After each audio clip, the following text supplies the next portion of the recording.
Hello दोस्तों, नमस्कार। आय व्यय अनुमान 26-27 एवं संशोधित अनुमान 25-26 में राजस्थान सरकार की एजुकेशन डिपार्टमेंट के बजट में आपका स्वागत है। सबसे पहले आपको जो एक सीट दिखाई देगी, जो आप मेरी स्क्रीन पे दिखाई दे रही है, इस सीट पे जैसे ही आप क्लिक करेंगे तो आपको एक इस प्रकार का फॉर्म खुलेगा। इस फॉर्म में ही आपको फिटिंग करनी है। सारी चीज़ें विजुअल बेसिक में तैयार की गई हैं और इस सॉफ्टवेयर में मैंने एक्सेल शीट में कृतिदेव 010 फॉन्ट का उपयोग किया है और फॉर्म्स में कैलिबरी फॉन्ट का उपयोग किया है जो इंग्लिश में है। आपको सारी फीडिंग इंग्लिश में करनी है और सबसे पहले आपको रीड इंस्ट्रक्शन करने हैं ताकि आपको फॉर्म भरने में दिक्कत नहीं आए। इसके बाद डाटा फीडिंग पर आप क्लिक करेंगे। जो ही आप इस पर क्लिक करेंगे, डाटा एंट्री के टैब्स दिखाई देंगे। अनिवार्य प्रपत्र 4 और ऐच्छिक प्रपत्र हैं। ये जो आपसे संबंधित हो तो भरें, अन्यथा नहीं भरें। सबसे पहला काम है आपको इस प्रकार कार्यालय की विवरण भरना है, जो कि आपको दिखाई दे रहा है। उसके बाद में सेव एंट्री पे जाना है, क्लिक करना है और सेव करना है। आपको जो शीट मिलेगी उसमें बिल्कुल खाली मिलेगी, उसमें आपको डाटा फीड करने हैं। उसके बाद इनकम केवल एक ही हेड में भरनी है और वो है 109-27-01 में। और आपको इस प्रकार इससे संबंधित जो भी कॉलम है जो आपसे संबंधित हो उनको भरना है, बाकी वो खाली छोड़ना है और सेव करना है। तीसरा काम है कि आपको एक्सपेंडिचर भरना है। जो एक्सपेंडिचर आपको प्रत्येक हेड का यहाँ पर चुनते हुए भरना है और साइड में आपको संधारित व्यय के आंकड़े भी शो करेंगे जो आपको दिख रहे हैं। के कार्यालय में जितने भी हेड हैं जिनमें आपकी सैलरी बनती है या पोस्ट सैंक्शन है, उन सभी हेड्स का एक्सपेंडिचर बढ़ना है, चाहे आपकी जीरो व्यय हुआ हो।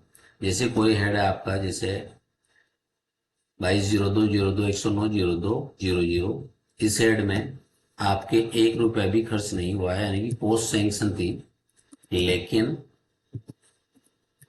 आपके कोई भी कर्मचारी कार्यरत नहीं है तो आपको यहाँ पर 00 भरना है और सेव करना है। जैसे मैंने सेव कर दिया है इसको। अब आपके इसमें 3 हेड हो जाएंगे। 2 हेड पहले से मैंने भर रखे थे। अगर किसी हेड में आपकी एंट्री कोई गलत हो जाती है तो आप इन क्रमांक, सीरियल क्रमांक से आप इनको सर्च करेंगे।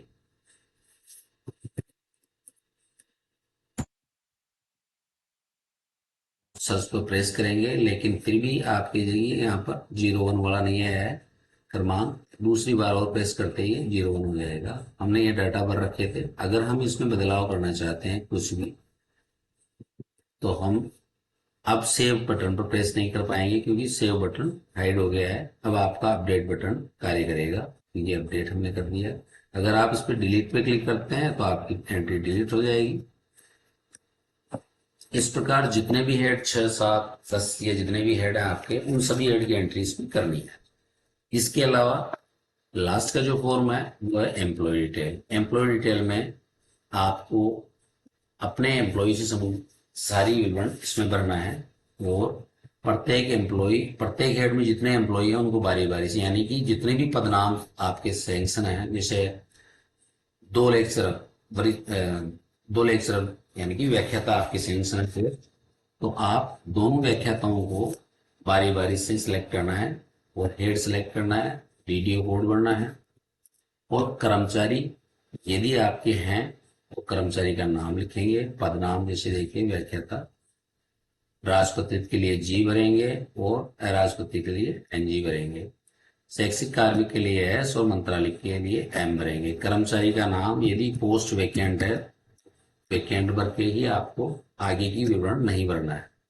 और यदि पोस्ट भरी हुई है तो कर्मचारी का नाम, जीपीएफ नंबर, लिंग, सेवा का प्रकार, सेवा के प्रकार में आप देखिए यहाँ पर R4 रेगुलर है, F4 फिक्स है, कॉन्ट्रैक्ट और सस्पेंड।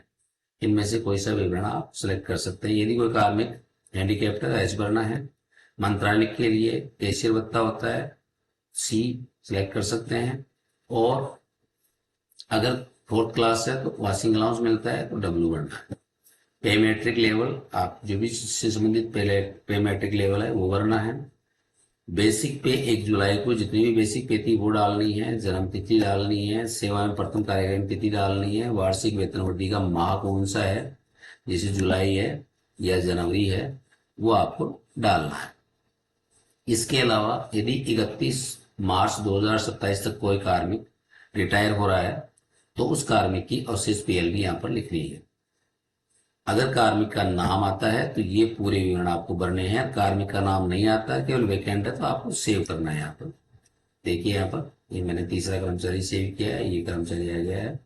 इस प्रकार आपकी एंट्रियां करनी है। जितने भी कार्मिक हैं आपके या वैकेंट पोस्ट हैं उन सबको भरनी है। उसके बाद यदि आपके किसी हेड में टीए या एरियर भरना है तो आप भर सकते हैं। चालान की एंट्री आपको केवल एक ही हेड में करनी है, 27 वाले में, तो यहाँ पर चालान का विवरण देना है आपको। इसके अलावा कॉन्ट्रेक्चुअल जो कार्मिक हैं उनके लिए आपको यहाँ से स्टेप को प्रेस करते हुए भरना है, और ये केवल महात्मा गांधी विद्यालयों के लिए है, वहां पर कॉन्ट्रेक्चुअल की कई कार्मिक कार्यरत हैं।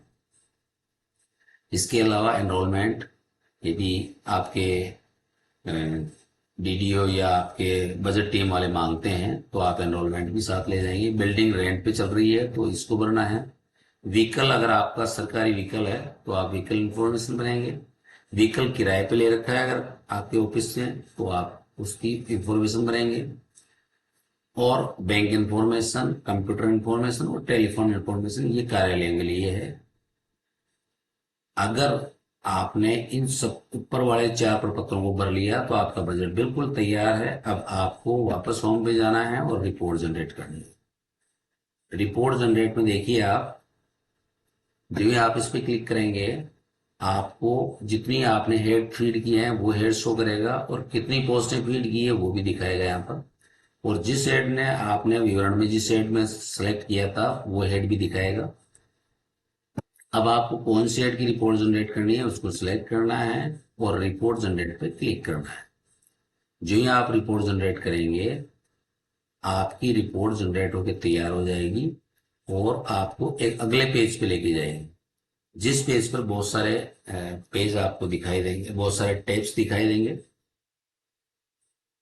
उन टैब्स में ऐच्छिक प्रपत्र हैं और कुछ अनिवार्य प्रपत्र हैं। तो अनिवार्य प्रपत्रों को तो आपको भरना है, मतलब प्रिंट करना है। और ऐच्छिक प्रपत्रों में जिनमें डाटा आपने फीड किए थे उनको वो करना है, प्रिंट करना है, अन्यथा नहीं करना है। आपको प्रत्येक हेड की अलग अलग बार प्रिंट करनी है। प्रत्येक हेड को सिलेक्ट करना है और उनकी रिपोर्ट जनरेट करनी है और प्रिंट करना है। अगर आपने ये कार्य अलग अलग तरीके से किया है तो आपके सारे बजट की रिपोर्ट्स तैयार हैं और आप अपने बजट टीम को वो रिपोर्ट्स दिखा सकते हैं। धन्यवाद। Thank you.